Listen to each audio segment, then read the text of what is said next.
Hey Living Hope family, we are glad to be back here with you for week 2 of our Hope groups. If you're in a newer group, go ahead and take a few minutes to get reacquainted, make sure you have everybody's faces matched with their names, and if you're in a group that you've been with for a long time, you can take the next few minutes to just catch up. And as you're doing that, we have a good old icebreaker question for you guys. So if you had 8 hours this week and no judgment and nothing to do, what would you spend it on? Absolutely no judgment. If you want to go outside and pick up rocks, you can go outside and pick up rocks. If it were me, I'd probably go take a walk in the woods or go hike somewhere new and explore it. So whatever it is, however you would spend those 8 hours, share that with your group. So thanks so much for being here. And after you're done answering that question and talking about that for a little bit, Micah will be back on and give you guys some more things to talk about as group content.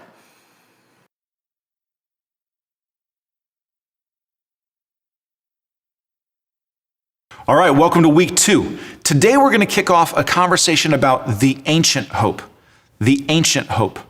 Now I know that for those of us that are here, most of you are watching it like on streaming video. We got big TVs. We're living in the modern age. But there is the reality that we have to wrestle with, and that is that we are not actually that different. For all of our technology, we are not actually that different from the way that people were 100, 200, 500, 1,000, even several thousand years ago. People are basically people. And the struggles that we have today, even though we feel like, oh no, now it's different, now it's new, the reality is that the struggles that we have today are actually a lot of the same struggles that people have been having for centuries, for millennia. It's the human condition, right? And so the question, how do we get the hope that we need to move forward? How do we move on in the face of not having hope? This is actually not a new question. This is something that's actually been discussed by philosophers and thinkers since almost the dawn of time. There's a great trove of wisdom in the Old Testament of the Bible. Now I want to pause for a minute. I know there's people that are watching this. They're like, I don't know about that Bible thing. That's okay. You don't have to think that the book is perfect or inspired to believe what we're going to talk about next. At the very least, though, you should be able to recognize that this is it's a source. It's a document that talks a lot about the hope of the ancients, all right? And so even if you're like, I don't know if that thing's real, and I don't know if I believe in those people, then you can still look at it and say, okay, but like if I said to you, hey, there's this ancient Chinese proverb, you'd be like, okay, I can buy that. So we're gonna go with some ancient Hebrew proverbs and we'll dig in that way, all right? So bear with me as we walk through this. So there's a quotation that I actually love by a 20th century author, Walker Percy. And this is what he says. He says, why does no one find it remarkable that in most world cities today there are Jews but not one single Hittite, even though the Hittites had a great flourishing civilization while the Jews nearby were a weak and obscure people? When one meets a Jew in New York or New Orleans or in Paris or Melbourne, it is remarkable that no one considers this event remarkable. If there are Jews here, why are there not Hittites here? Show me one Hittite in New York City. I love that phrase. It says, show me one Hittite in New York City. Because if you go back 3,000 years, it's the Hittites, not the kingdom of Israel, that's really the powerhouse. It's like, man, they're gonna last. They're built for it. They're gonna stick around. Those people are gonna be here for a long time. The kingdom of Israel was always a nation on the margins, even in its most powerful days, even at the very peak, the top of the ladder for Israel. It was always not as strong as its surrounding neighbors. It was always the weakest nation in the area, even when it was at its strongest, right? And so it's fascinating to look at it and to realize that for the people of Israel, at the time that they were even in their strongest, their hope was never in the future. It was always in the past. Their hope was never in the future, it was always in the past. That's totally the opposite of the way that we tend to think about things. We tend to think about progress as like this steady climb, and man, I don't know if it's good right now, but someday it's gonna be good, right? Progress is the key. And so we as a society are very future oriented. And I'm good with that, I'm not opposed to that. There's a lot that's really good about that. But it's a different thing to put our hope in the future as it is to put our hope in the past. And the people of Israel very much rooted their hope in the past. They said, it is the past that gives me hope for the future. So they had a keen sense of history, and it's you find it all through the Hebrew scriptures, all through the Christian Old Testament. Phrases like, for example, God would speak and God would say, I am the God who brought you out of Egypt. I am the God who did this. I'm the God who did that. And there is this sense in the Old Testament where people are able to have hope in the future because of what has gone before. See, Israel had a history book. Israel had a history book. The kingdom of Israel, the Hebrew people, the Jews, they had a history book of what they had gone through. And then every time they went to a new thing, every time a new thing happened, every time there was a new obstacle to overcome, every time there was a new hardship, they were able to look back and say, not just look forward, oh, here's how this could work out, here's how this could all come together for good. They would actually look back and say, no, we've been through things like this before. We've been through hardship before. We've been through pain before. We've been through these types of things before, and because we've made it before, we know we can make it now. The funny thing is that all of us actually have a history book. Each of us has a history book. Our family has a history book. My family does. Your family does. I'm thinking about the family that I grew up in, right? So when I was 8 years old, my dad was biking. That was his normal exercise. He was a road biker, and so not motorcycle, but like actual racing bikes, the kind where they strap your feet into the bike. You know what I'm talking about? And I remember being 8 years old, and he was out biking before I went to school, and wasn't back in time, so my mom was going to take me to school, and we got a phone call. And I remember backpack on, ready to go out the door, and the phone rings, and my mom picks it up, and my dad had been in an accident, and he had gotten actually clipped by a car, and the steering wheel or the handlebars turned, and he went over the bike face first into the ground. Was in a coma for 3 days, didn't think he was going to make it, and even after he came to, had a significant amount of ongoing physical injuries. It was one of the hardest things that our family, when I was growing up, that my family had ever been through, and it was hard. It was hard. I remember the first time I saw him in the hospital, I didn't recognize him because he was so mangled from the accident. I remember jumping on his lap after he had hip surgery. I remember jumping on his lap and him almost passing out from the pain. I remember these things that happened when I was a kid. And at the time, it felt like there was nothing good that was ever going to come out of it. It didn't feel like a good thing. There was nothing about it that felt good. But I also remember, as I got older, that we as a family looked back on that, not as, man, remember that terrible thing that happened? Wasn't that terrible? We looked back on it and said, every time there was a new challenge, every time there was a new obstacle, we were able to look at it and say, we can get through this. We can get through this. I remember when I was a little older, I was probably 12, 14, I'm trying to think exactly. I was finally going to get braces. I had terrible teeth, and it was time. I was finally ready to get braces. My sister and I both were, and went to the doctor to get braces, and he said, hey, to my sister, hey, there's a little lump here, and you need to get that taken out before we put the braces on. I thought, that's weird. We never saw that lump there before in our upper jaw, and so we scheduled an appointment. By the time we got to the doctor, by the time the surgeon was able to take a look at it, it was twice as big as it had been before. I thought, that's not normal. They ran the tests, and we found out it was a very aggressive bone cancer. And so all the talk of the braces went to the side, and it was untreatable by radiation and chemo and all those things. So the only thing that could be done was actually the removal of the bone. And so my sister lost all of the bone in her mouth up to almost to the eye socket. I mean, all of the roof of her mouth, all those things. Years of reconstructive surgeries. But today, she is a beautiful, healthy, happy 30-something. I'm not sure exactly how old she is. And at the time, I would never wish that on anybody. It was terrible for her. It was terrible for our family in a lot of ways. But we also got through it. And so she is, to this day, one of the bravest people I've ever met. As a cancer survivor, there is nothing that happens in life that she doesn't look at and think, I can get through this, right? I can get through this. It's hard. Yeah, it's hard, but I can get through it. And so there's a thing that happens when we develop a history book where we start being able to look back on our life and recognize points of pain, not just as times when we went through something bad, but also as times that we got through it.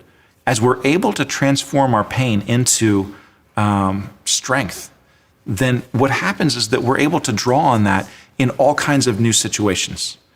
Casey Tyget wrote a book called As I Recall, and he talked about memory. He says that memory is the process by which mistakes become wisdom, right? So far I've talked about external things that happened, but I mean, you've probably never experienced this, but there's things that I can look back on my life and say, yeah, I screwed that up.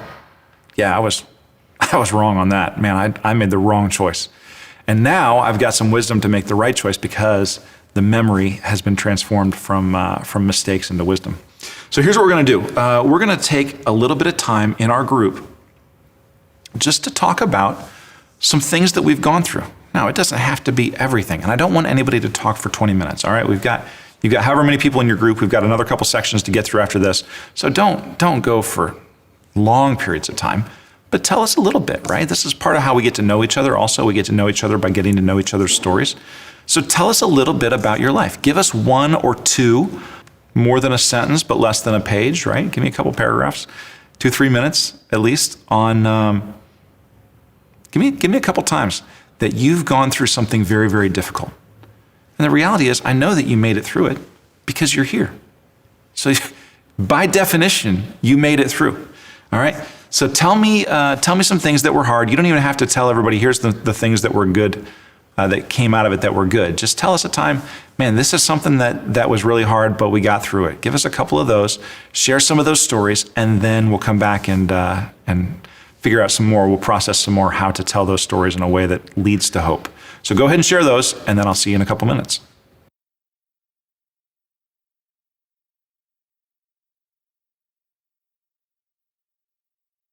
All right, welcome back. Hey, thank you for that. I know that sometimes, especially if you're with people that you don't know real well, it can take some guts to show the scars a little bit, to reveal a little bit about yourself, tell some stuff that you've gone through. And so I just want you to know that I am honored if you shared anything like that with the group, and if you felt like, man, I'm just really not ready to tell them the realest stuff yet. I'm just give them a little bit of the more surface stuff for now. I get that too. I'm okay with that. So whatever you did, just want to honor you for it and thank you for it. So we talked about having a history book as a family, right? Or you as a person. But we also have a history book with God. There are times in your life when you needed God to show up, and He did. There's times in your life where everything seemed like it was coming against you, where you didn't see a way out, and yet the right thing happened at the right time in the right place, and things just kind of came together. The funny thing about this life is that there are things that are perfectly clear in retrospect that you can look back on and say, man, absolutely, this is what was going on. But in the moment are not clear at all. There's times that you can look at and say, man, a year later, 2 years later, 3 years down the road, you can say, man, it is amazing how God was at work in that moment, or how things were really all set up to bring me to this point here. But at the time, you sat there and looked at it and you thought, man, I don't know what's going on. I don't like this at all. This doesn't feel good. This doesn't feel right. It's a funny thing that in the moment, sometimes we're completely unable to see what's happening, but it all becomes clear in retrospect. I know there's people in this hope group, or there could be people in your hope group that aren't exactly sure kind of what's going on with them and God, right? You've been away from God for a while. Maybe you're checking things out for the first time. Maybe you've given up on Christianity. You've given up on church. Maybe you've even given up on God, all right? But I don't believe that God's given up on you. I don't believe, even if you've walked away from God, I don't think that He's ever walked away from you. I think that God has been faithfully pursuing you from the beginning of your life. There's a verse that I love in the New Testament. It's one of the words of Jesus that He said. And, we like Jesus as a good teacher, right? And so here's something that Jesus said. He said, since the creation of the world, my Father has been at work, and I too am working.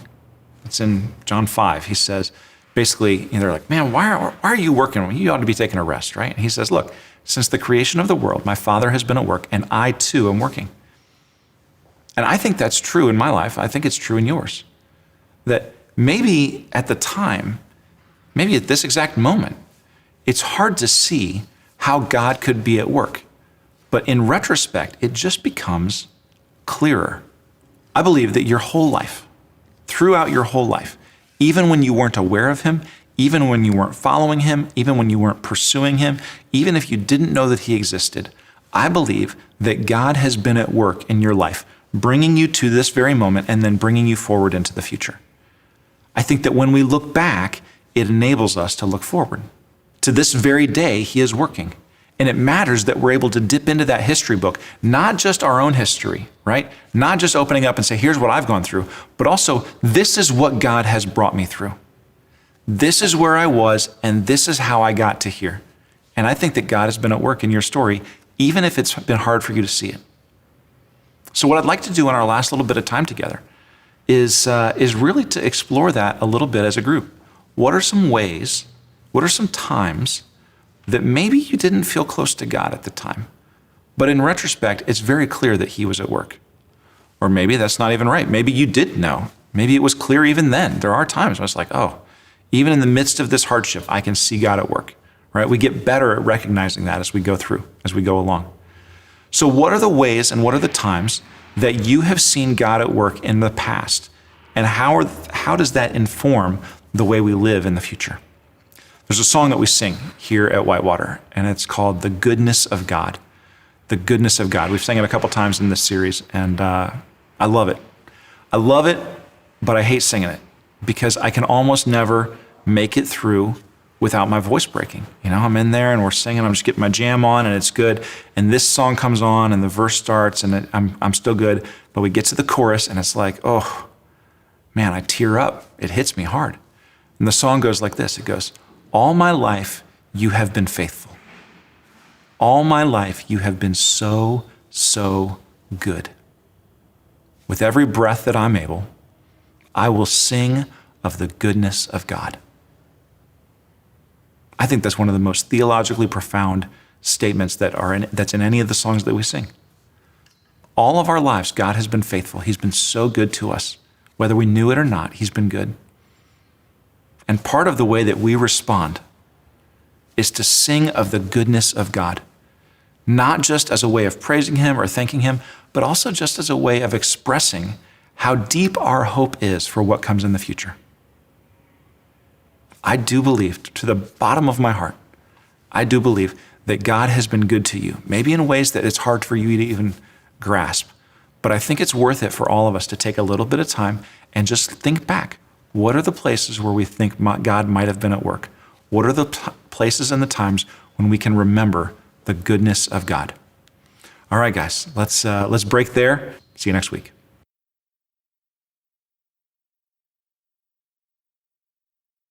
All right, we are finishing up week 2 here. And before we go, let's share with our groups, number 1, how you might need some hope this week.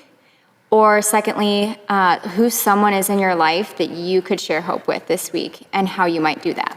Yeah, so do that. And I really hope that you've had some really good conversations in your group this week. I just want to say again, we are really excited that you are here doing this hope journey with us. We'll see you next week.